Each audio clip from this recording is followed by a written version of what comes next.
All right. Well, The Mind of T-Mac. That's what this is called? Mind of Mac. The Mind of Mac. Mind of Mac, I like episode 2.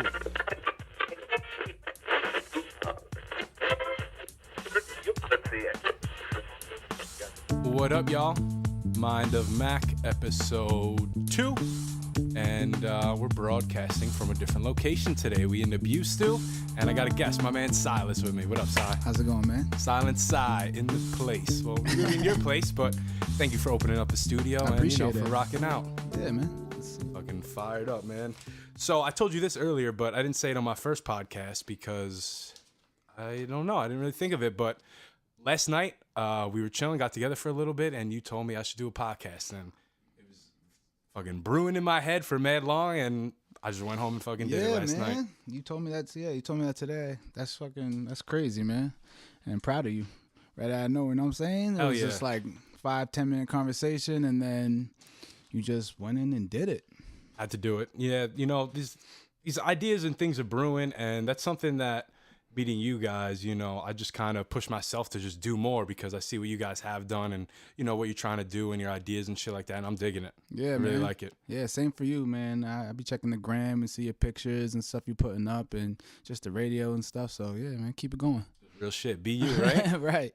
So you're part of BuLife. Now, I think I called it like would you call it a collective? Yeah, collective. That's really a great collective. Yeah. Talk about that a little bit. What does it mean? Where did it come from? I like to say collective, not to say like a rap group, because we're like artists and we do a lot of different things. And we're kind of just like a family. And yeah, it's really just a creative collective. And from like beats to rapping to painting. And yeah, we just started out here at Land's End, Cape Tip, and started doing stuff that no one's been doing out here ever before, you know? And yeah, it's about like 4 or 5 years in the making. And yeah, nice little following now, and did a couple shows and put out a bunch of mixtapes. So it's like 2019 is coming up, and we're gonna see what's up for the new year, you know? Holla. If you want to hear all that old good stuff, where can they find that at? It's BuLife on Instagram, The BuLife, and then really you just type in Google The BuLife and everything comes up. You know, there's no other BuLife. That's what's nice. And it's BU, just the letter BuLife. Yeah, BuLife, one word. Holla, yeah, that's just some real shit, man. That's some shit I connect to. Appreciate it. So how did you start rapping? I know we were kind of talking about, you know, you guys being artists as a collective. Was rapping the first type of art that like you were kind of into? Like maybe where did you start? I wouldn't say rapping is the first type of art I was into. I always like drew a lot when I was younger, drawing. And my mother, she's an artist. She's a painter, Cynthia Packard. And yeah, shout out to Cynthia Packard. And she's a painter in Provincetown and has a gallery in Provincetown. So art is kind of like in my body, you know what I'm saying? Yeah. And rapping just kind of came growing up, like middle school, just started listening to like a lot of hip hop and really getting heavy into hip hop. And then I moved out. Actually, I changed schools and went to Nauset.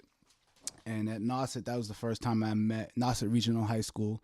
It's a high school out here, and kids get bused like half an hour away and stuff like that. So I started meeting like new kids. Yeah. Okay. So that's good, getting exposed to different shit. Exactly. Because in Provincetown, no one rapped. No one that I knew rapped. The only person I ever knew that rapped was my sister's ex-husband, my older sister's ex-husband. His name's Tariq, and he goes by the name Silent. And he used to come around like in the 90s and have little tapes and stuff like that. Okay. So that's when the first time I heard someone that I knew rap. True hip-hop. Yeah, true hip-hop, like independent hip-hop. And then when I got to Nauset, I was like around other kids that rapped, and we used to like send each other little freestyles over like AIM and chat and stuff like that. Shit. Yeah, we used to do a little like type text rapping. I don't know if you know anything about that. That's like old school. I wasn't on that with the AIM, but I remember when me and my boys were in school, and you know we'd be in different classes and shit, bored as hell, not paying attention to the teacher, and you just writing bar raps. for bar, like he got 8 bars, I got 8 bars. Like we got a whole song now, but the text rapping is kind of cool, man. You like emphasize words and stuff. It's like a whole nother thing that kind of battling, like your little reply. Yeah, exactly. And I don't know if it's still happening today because there's so much with like video and stuff like that. Yeah. But back in the day, Snapchat rapping each other. Yeah, Snapchat rap. They probably do. They probably do. Got saved that. Yeah. So yeah, that's kind of how it started, and then kind of just history just took its course, and now we're here.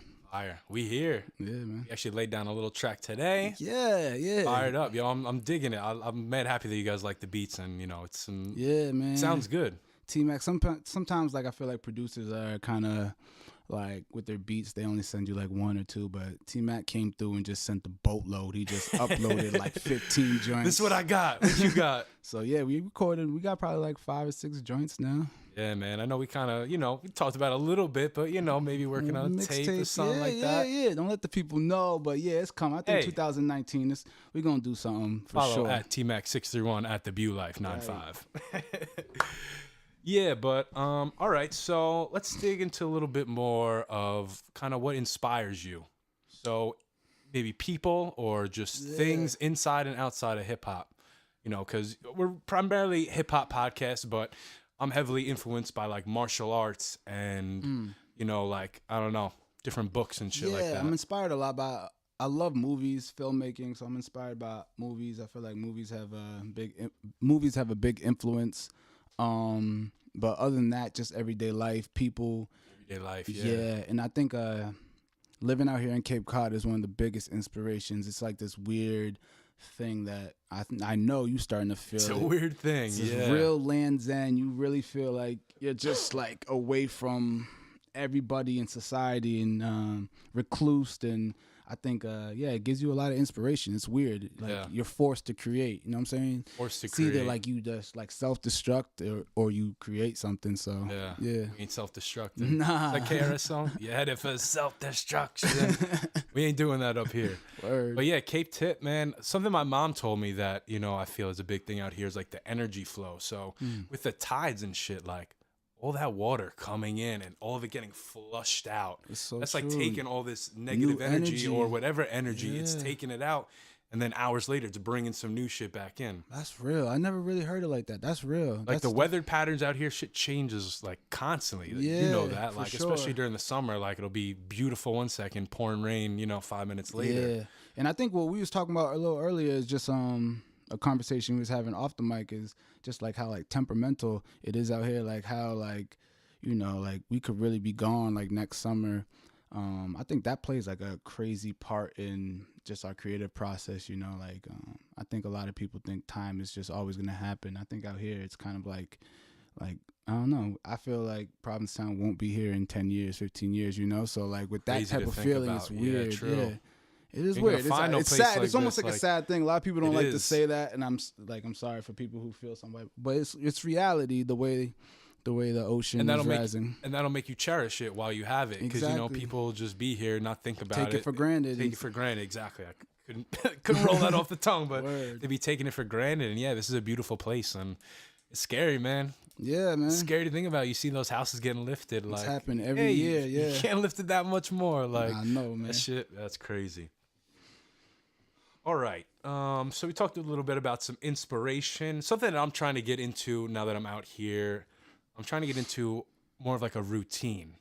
So then, I could get in my creative space and, it's just a routine every day. I'm pretty good at routines. Like when I was going to my estimating job, like, you're waking up, you take a shower, you eat breakfast, you go to work, you do work, you do this, like it's a very scheduled thing. Yeah. But like now that I'm out here, especially for the winter, I don't really got that many responsibilities and shit to do. So easily you could self-destruct. Yeah. Or just fall into like a sleep or something like or that.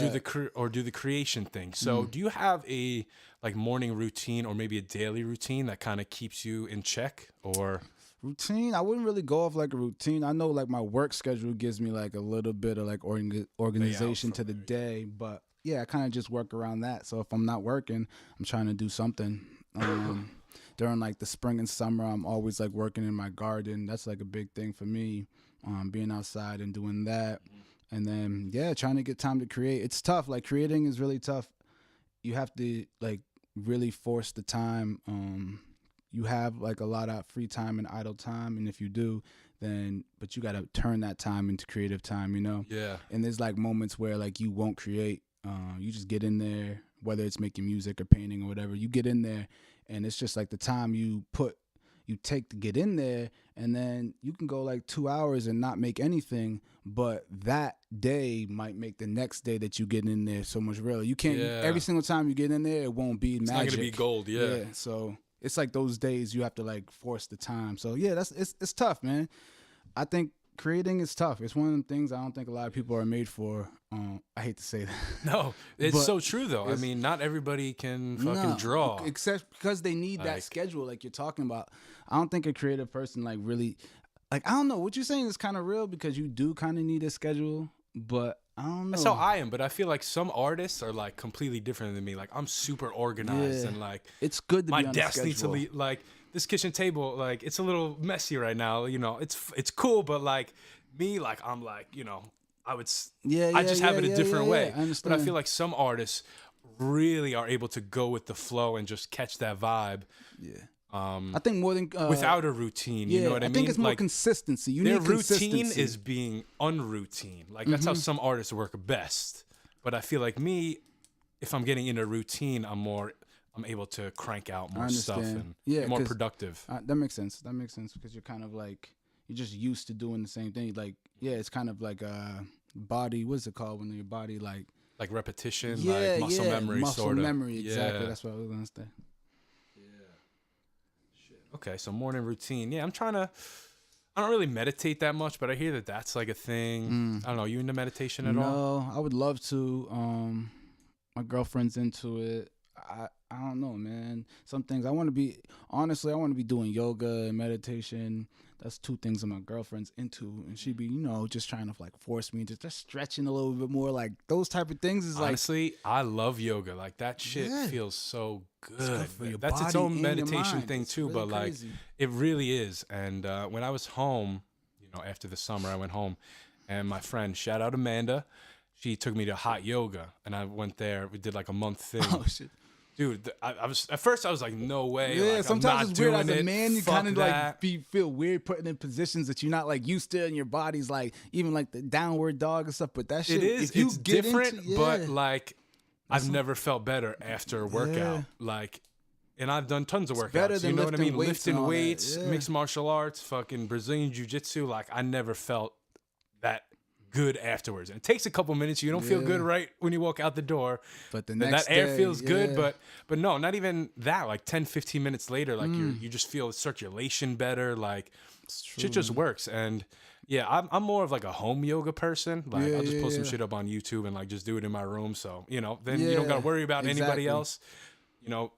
Routine, you don't got to be there on time, and like you just kind of go on your own schedule. So that's some shit that I'm trying to do is like wake up, like get a little stretching, get some movement, and that type of stuff carries over to a lot. Like you do yoga, and then you keep on going back to artwork, but your artwork will be better, because like you're saying, everything is flowing, your blood and stuff like that, and your body just feels better when you're not like cramped up and stuff like that. So yeah, man, everything like that, all that yoga, meditation, artwork, I feel like all of it's like one and the same. Yeah, could all be connected. Yeah, for sure. You mentioned something about your garden earlier. So I remember I saw some, like on your Instagram story, all these plants and shit. I want you to talk a little bit more about that, kind of how you started it, why you started it maybe, or has it just always been there, like with your family? So like it's an area in my mother's backyard that I turned into a garden. It used to just be a whole bunch of bushes and trees and stuff, and we just took a machete and just started cutting all that stuff down. And then me and my girlfriend just tilled the soil, ripped up all the roots, and put some nice new soil down. And it was kind of an idea just being self-sustainable. Yeah, it's a big thing with me. Yeah, not relying on Stop and Shop and stuff for your food. And so this is my third year I did it, and every year I'm just learning and taking up more space. Just grew probably like 4 rows of tomatoes, probably all different time, like heirloom tomatoes, cherry tomatoes, and you could just it's beautiful. It's a beautiful thing. There's nothing more beautiful than like starting from seed and growing a fruit or a vegetable and then picking it and eating it. I don't know if there's much more beautiful things in the world. It's so satisfying too. Like you're creating it, and then of course the money. Like you go to stuff like it's like a seed is Stop and Shop. Hold up, fuck Stop and Shop. Straight I'll up. go to Orleans and buy everything for fucking $2 less. Yeah, it's true. That shit is just marked up because there's nothing else out here. And then a lot of that shit is not even fresh, man. A lot of that shit is just sprayed with pesticides. It's a sad thing, like with the fruits and veggies. People are like, oh yeah, I want to be a vegetarian, but sometimes the fruits and veggies is where you getting them worse. Yeah, when a bunch of, obviously out here there's tons of Bulgarian workers and foreign people that come here. So a bunch of my workers, they said they went in Stop and Shop and they were like blown away. Like they're like, everything looks fake. Yeah. Everything looks the same, It's like mad same big, size, but no flavor, no juice in there. It's a real. You go to another country, like me and my girl went to Jamaica, and man, the fruits and stuff are so small. You get like a little small mango or something like that, but the punch that it packs, it's like real. It's and it's these things are mass produced, and all they know people are just gonna grab it because it's the biggest one in the store. And you know what I'm saying? They're just going on bang for your buck. Yeah, man. But hey, I'm not trying to knock anyone. I'm just saying. Man, no. That is what it is. That's super cool though that you have a garden. I mean, my family, we never did some shit like that. Yeah. If you like having the restaurant, do you guys like use anything for there or? I don't think I'm supposed to say that, but okay, yeah, no problem. But yeah, everything's supposed to go through like certified USDA and all that shit. But it's all approved. Yeah, that shit is fresh. Dope. That's super awesome. Yeah, I saw when I saw that Instagram story, I was just like, damn, first of all, where is this? Like, we're in Provincetown. Like, you have nice little 10 different little things. Small little piece of land, but you could pack a lot in there, just do the spacing right, 6 inches and like you give your it's nice, man. You just get in there and weed, and the only problem is the weeds, man. You got to get in there. You got nice soil. Everything is fertile, and that sun is blasting all summer. Them weeds are gonna come. You just gotta be out there, and So that's like. That's the one thing, but I got tomatoes, all different types of berries, blueberries, blackberries, strawberries, raspberries. The berries is huge. I'm big on berries, and berries out here is just like indigenous, Like I was gonna say, there's some berries right outside the door you can here. go down the beach forest and you find berries out there. Cranberries is from Cape Cod. Oh shit, that's pretty ill. We got like one thing. I didn't really know that. Yeah, that's why they got like the cranberry festival up there in Harwich and shit like that. But cranberries are indigenous to Cape Cod. That's kind of ill. Yeah. Everyone got Italy got mad stuff. They got, you know what I'm saying? A lot of herbs and stuff. And then Africa, of course, got a lot of things, but cranberries, we got that. Some Cape yeah, tip. No. nice harsh cranberry juice on you. Pilgrims really like them cranberries. Right? A little cranberry sauce on Thanksgiving. That's how they were living for them 100 days they were out here. Shit. All right, so some shit that's kind of like how I'm trying to figure out what's going on is this whole legal marijuana thing in Massachusetts, and I'm hearing there's 6 dispensaries coming to town. Yeah, streets is talking. That's crazy. Yeah, I think it's real crazy. I don't know. The whole economics of that whole shit is really, really crazy. It's kind of fucked up, man, because people have been selling weed for so long, illegally, whatever, but the whole time it should have been legal. And now they go and make the shit legal, and whoever is owning... People have money are going to be able to make more millionaires, multimillionaires, these people are coming in out of nowhere and just like selling bud. Like, let's say it like it is. Selling dope. Yeah. Like, exactly. Like that's what my parents would say. You smoking dope? Yeah, you smoking that dope? Nah, I have some weed. Nah, man. I'm chilling, but now that's what it is. Yeah, it's kind of weird. So, and then now... you can't even get into that circuit. You know what I'm saying? You got to pay all these $100,000 fines and shit like that. Yeah, all these licenses. People are still locked up for the same stuff. It's crazy. So, of course, when it happens, we can go out there and support it because it's legal and stuff like that. But I do think it's kind of, it must be said that it's just really, it's a messed up way that it's happening. It's sad that this is the way that it has to come. Right? I don't think there should be so much, I don't know. They just the way it's going down is really weird because I guess all right. So the rules that I know are you're not allowed to have more than an ounce on your person. That's illegal to have more than an ounce, and then you could grow 7 plants per person in a household. So those are 2 things that.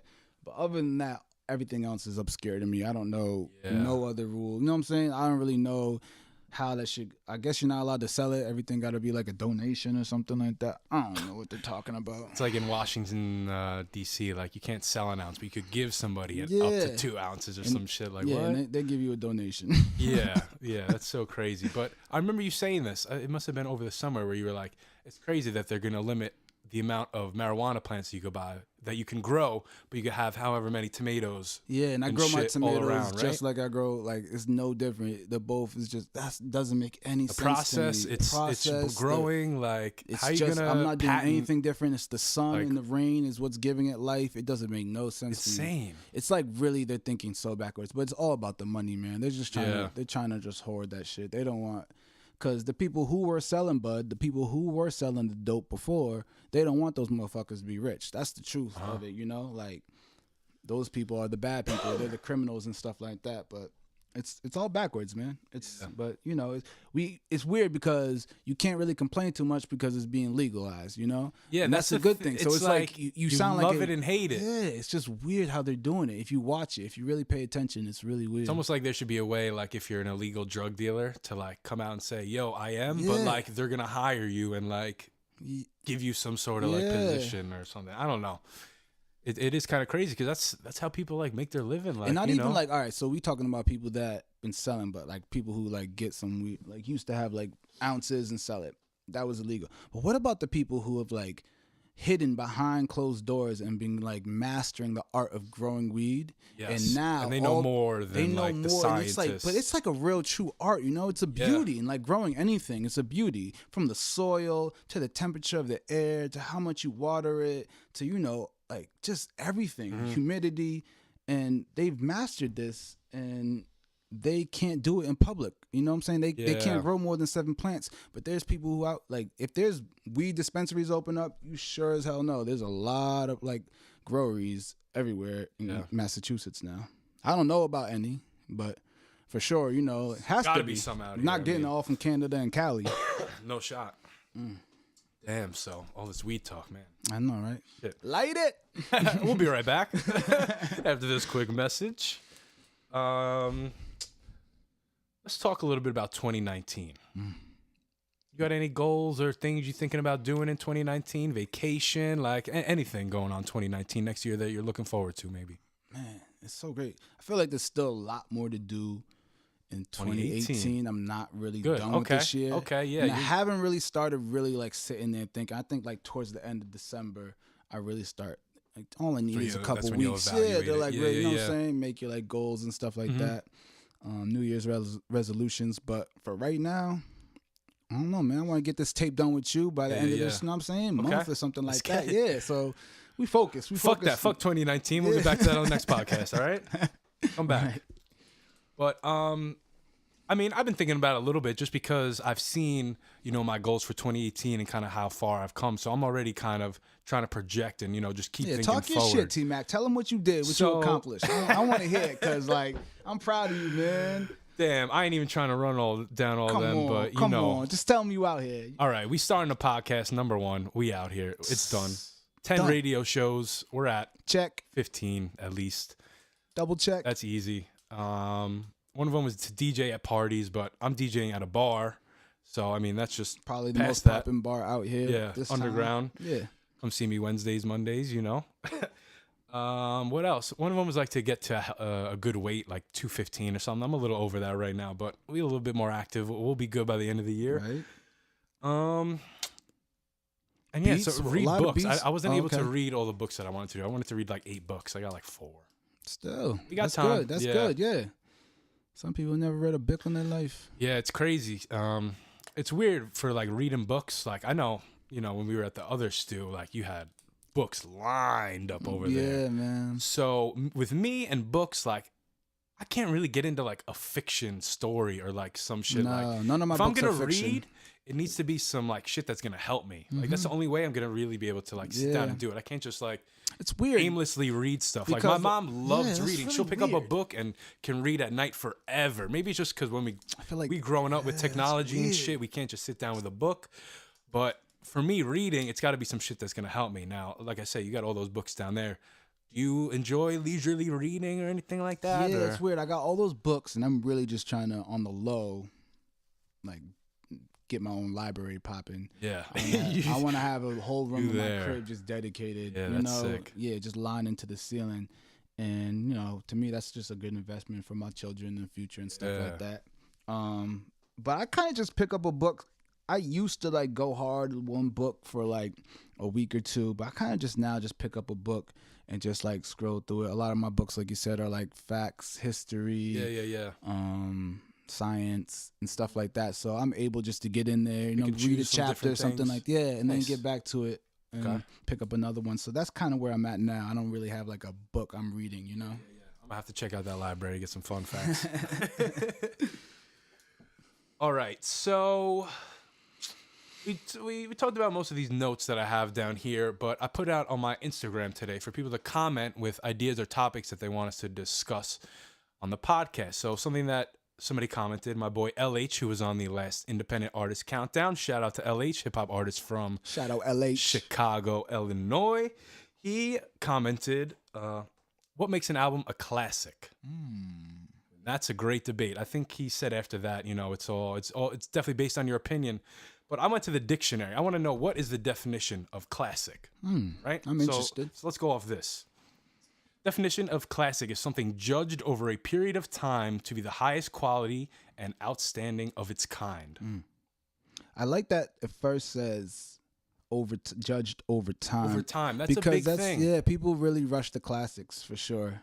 I'm not really mad at them because they a lot of times they are right, but you got to give it that time. Everything sounds good on a first listen. Yeah. Like, you know what I mean? Sometimes that stuff gets like dumb. Like after a while, you're like, but classic, I don't really think it ever gets old. Timeless. It It's a just gets timeless piece. better with time.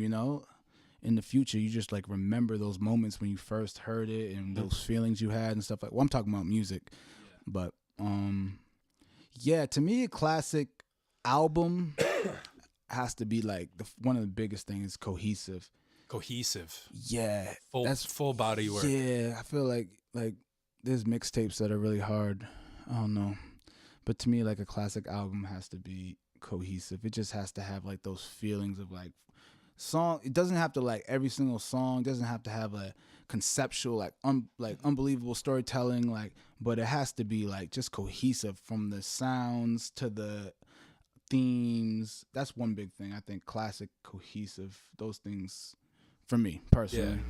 Now we talked What about you? Like I'm sorry. No, we talked about time period. How long do you think you need to wait to like call something a classic? I guess it kind of really depends on the project, but like I think a couple months. You give it a couple months just to live. Yeah, it doesn't need that much time. Like 6 months tops, but I think before 6 months, like 3-4 months, you can call it a classic.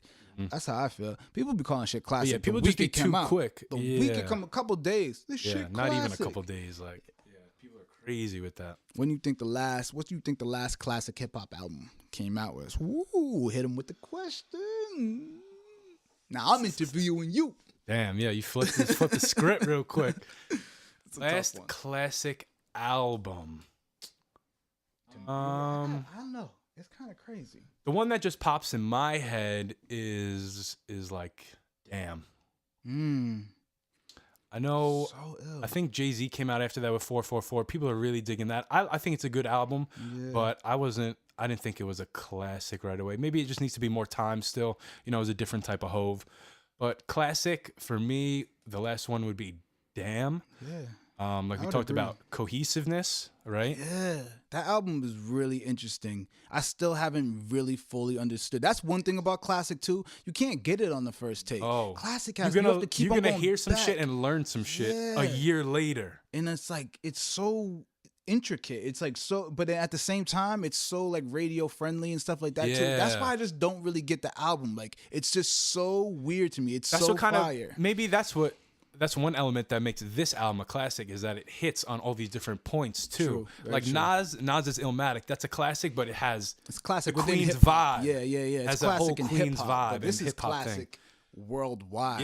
Yeah. Well, he won the the Pule Pulitzer Award or something like that. Oh yeah, he It's did. like the most prestigious Yeah, shit, and like Poet no Award, no hip hop artist has ever won Maya that. Angelou getting those awards and stuff like that. Yeah. I know what you're talking about. That's crazy. Hello, we on the map. Right? Yeah. So yeah, you're right. I think the Damn definitely is it for me.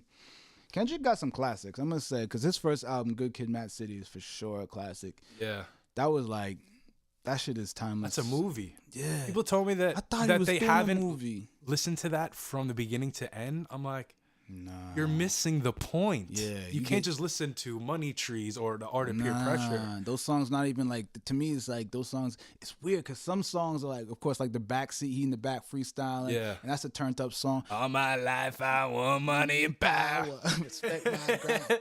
But I don't know, like certain songs are like he's in certain places. It's a real movie, you know. He's in the backseat in that car, you know what I'm saying? Then Money Trees, they're going around robbing people. It's like he just takes you from like each place, from the car to the street. It's like a day. To the girl's house, he starts off in the party with Shireen, and it's really like the whole thing is like a chilling with his boys, like, yo, we're gonna meet up after that. Yeah, and of course the skits. Skits big. Those are big on that. That's a big Some people thing. talk shit about that too. I've heard other people say like he got too many skits and stuff like that. But I don't know. I can't really knock it because the music is great and the skits just like they piece it together. You think if you're not listening to the album, then the skits don't make sense. Yeah. Because just at the end of the song, he's like, yo, pop, pop, pop. Like his gunshots. Yeah, like, yo, they killed my brother. You're like, what?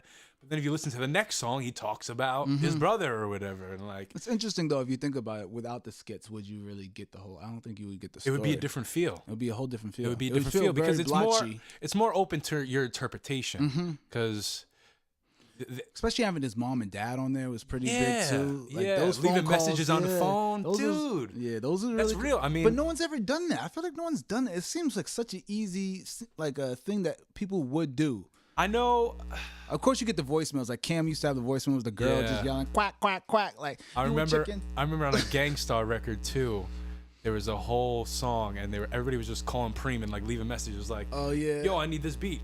Or, I feel like whatever. All right, peace. All right, chill. Oh, that's what they say. All right, chill at the end of it. And then it's like, yo, I need help hooking this shit up. I can't figure it out. All right, chill. Yeah. Like, but not as like a story to like tie a story together, because it definitely tied the story together. Like him having the van the whole time. Yeah. Oh, dude, we're gonna have to listen to that album after this. We're gonna have to roll song and listen to that. Damn.